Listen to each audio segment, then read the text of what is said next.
Bonjour à tous, je vous retrouve aujourd'hui dans une nouvelle vidéo pour vous donner mes conseils en couture.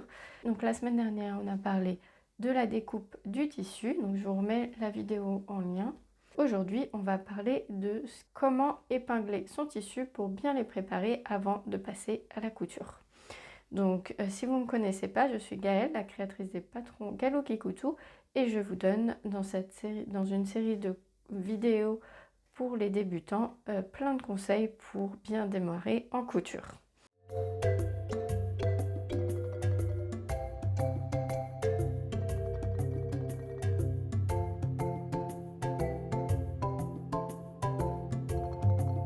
Donc, il existe une multitude d'épingles, toutes plus colorées les unes que les autres, mais il y a quelques conseils à avoir. Donc, vous allez avoir tout ce qui est catégorie des épingles avec une tête en plastique. Alors, celle-là, je vous les déconseille parce que dès que vous allez passer sous votre fer à repasser, elle risque de fondre et ça risque d'être la catastrophe. En plus, la tête est assez grosse et ça risque de déformer votre tissu. Vous avez aussi l'équivalent, mais avec des têtes en verre. Donc là, c'est des têtes en verre, forcément, ça résiste à la chaleur beaucoup plus et vous pouvez les passer ou sous le fer à repasser. Donc la petite boule facilite quand même la prise en main. Vous pouvez plus facilement les attraper. Sinon, il existe des épingles avec, on va dire, traditionnelles, avec une petite tête en forme de clou. Donc là, il existe différentes tailles, différentes grosseurs. Par exemple, ici, j'ai une épingle beaucoup plus grosse que celle-là. Donc moi, ce que je vous conseille, c'est d'avoir des épingles assez fines. Celle-là, elle est beaucoup trop grosse. Elle va venir, risque de faire des trous dans mon tissu, d'esquinter un peu le tissu et c'est pas l'idéal. Donc je vous conseille vraiment d'opter pour des épingles assez fines de façon à ce qu'elles soient le plus polyvalentes possible. Et puis d'avoir au moins des épingles avec une tête cloutée, comme ça elle ne déformera pas votre tissu. Si vous vous rendez compte que vous avez un petit peu de mal à les attraper, vous pouvez passer avec des épingles tête en verre. Deuxième point, les épingles, c'est inconsommable et faut, au même titre que les aiguilles, faut les changer régulièrement parce qu'elles risquent de s'esquinter au bout, se tordre. Vous voyez, moi, il faut vraiment que je fasse un tri dans mes épingles. Celle-là, elle est toute tordue, donc à force de les épingler, on les esquinte, on les tord et ça risque de faire des trous dans votre tissu, donc c'est important de les changer régulièrement. Maintenant, comment on va venir épingler? Alors là, il y a plusieurs écoles. J'ai envie de dire que l'école la plus traditionnelle va être l'épinglage perpendiculaire au bord de son tissu. Par exemple, si vous voulez venir faire une couture ici, donc on va se mettre endroit contre endroit, on va venir épingler avec la tête de l'épingle à l'extérieur pour que ça soit plus facile à prendre.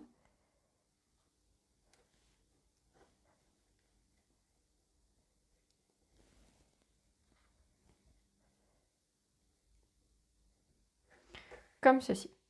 Alors, cette technique a l'avantage de bien tenir en place. C'est vrai que ça bouge pas et de ne pas déformer trop le tissu. Par contre, elle a l'inconvénient de devoir retirer les épingles au fur et à mesure de la couture.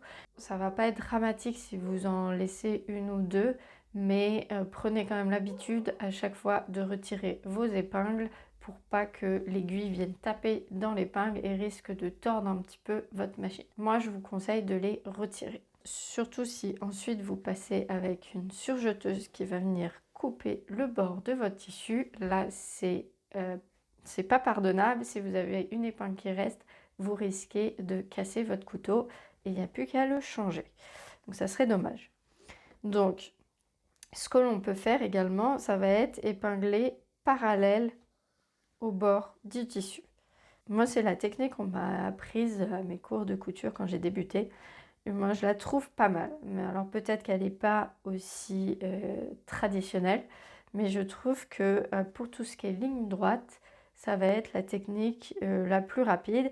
Si vous n'épinglez pas sur la ligne de couture, donc là où vous allez coudre, mais un petit peu décalé, ça va vous permettre de ne pas enlever vos épingles ou à la rigueur de minimiser les risques, notamment lorsque vous êtes à la surjeteuse. Par contre, si vous épinglez pile sur la ligne de couture et que votre aiguille tape dedans, là, vous risquez d'esquinter votre machine.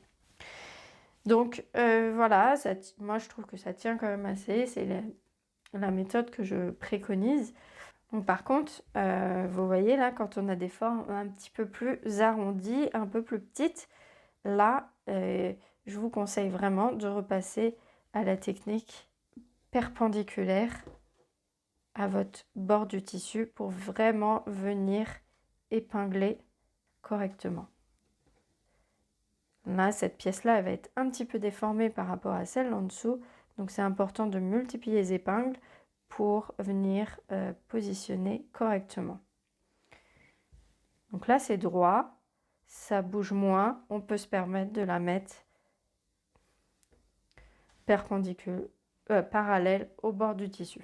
Donc l'avantage de mettre perpendiculaire au tissu, c'est aussi que vous n'allez pas mettre vos épingles à l'envers. Vous savez que la tête doit être à l'extérieur. C'est assez normal de prendre son épingle et d'épingler comme ça. Vous allez moins facilement, à moins que vous soyez gaucher, épingler dans l'autre sens.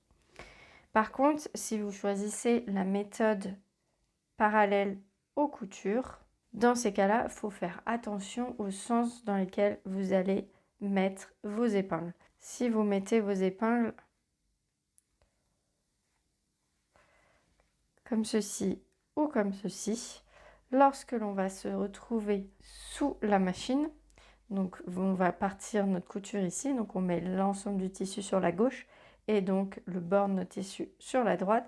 Quand on va arriver avec quand on va arriver vers le pied presseur, ça va être beaucoup plus dur de retirer son épingle comme ça que de retirer son épingle vers soi. Donc c'est important de bien épingler et de le mettre dans le bon sens. Vous verrez, vous risquez de mettre dans le mauvais sens au début et puis à force ça va venir à force de devoir tout réépingler parce qu'on est dans le mauvais sens. Imaginons qu'on veut coudre à ce niveau-là. Ce que je vous conseille, c'est toujours de placer votre ouvrage vers vous et le bord du tissu vers le plus loin de vous. Comme ça, vous allez naturellement prendre votre aiguille et la placer de droite vers la gauche. Comme ça, quand vous vous retrouvez sous votre pied presseur, elles sont dans le bon sens. Donc, vous épinglez, vous tournez votre pièce pour à chaque fois l'avoir dans le bon sens. Et puis, il n'y aura pas de souci. Si vous êtes gaucher, bien entendu, on fait l'inverse. Donc, je vais essayer d'épingler en tant que gauchère. Donc là, il va falloir mettre les épingles de gauche à droite et tourner dans le sens des aiguilles d'une montre.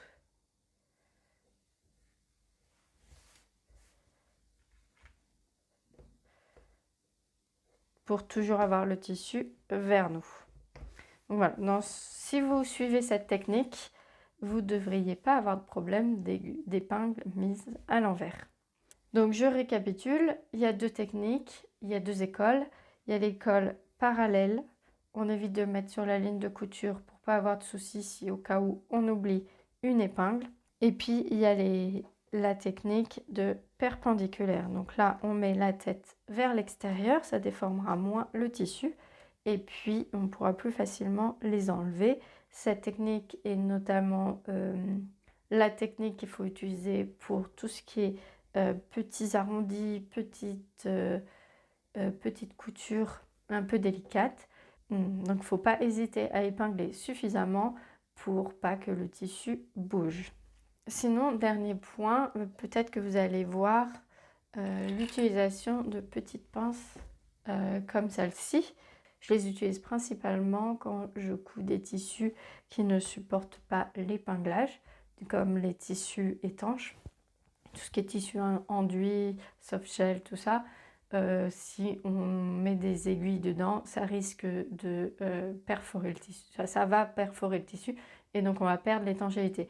Donc là, je vous conseille d'utiliser des petites pinces comme ça. À la rigueur, si vous n'en avez pas, vous pouvez prendre des petites, je ne sais pas comment ça s'appelle, les petites pinces pour la bureautique. Ça fonctionne également, et en dernier recours, des trombones. Donc voilà, mais par contre ça va alourdir un petit peu le tissu, donc je trouve que quand c'est des tissus qu'on peut épingler, les épingles sont quand même plus faciles à utiliser.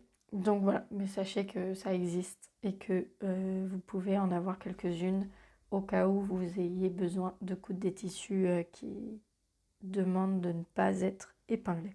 Donc voilà pour tout ce qui est épinglage. J'espère que cette vidéo vous a plu. Si c'est le cas, n'hésitez pas à mettre un pouce bleu, ça m'aidera à référencer la chaîne et la diffuser au plus grand nombre. Si vous avez des questions, des remarques, écrivez-moi un commentaire, je me ferai un plaisir d'y répondre. Et si vous voulez continuer à avoir mes conseils couture, je vous invite à vous abonner à la chaîne. Ça permettra de recevoir sur votre téléphone une notification et d'être au courant des nouvelles sorties de vidéos et ne rien manquer. Donc en attendant la semaine prochaine, moi je vous dis à bientôt, et puis cousez bien et osez vous lancer.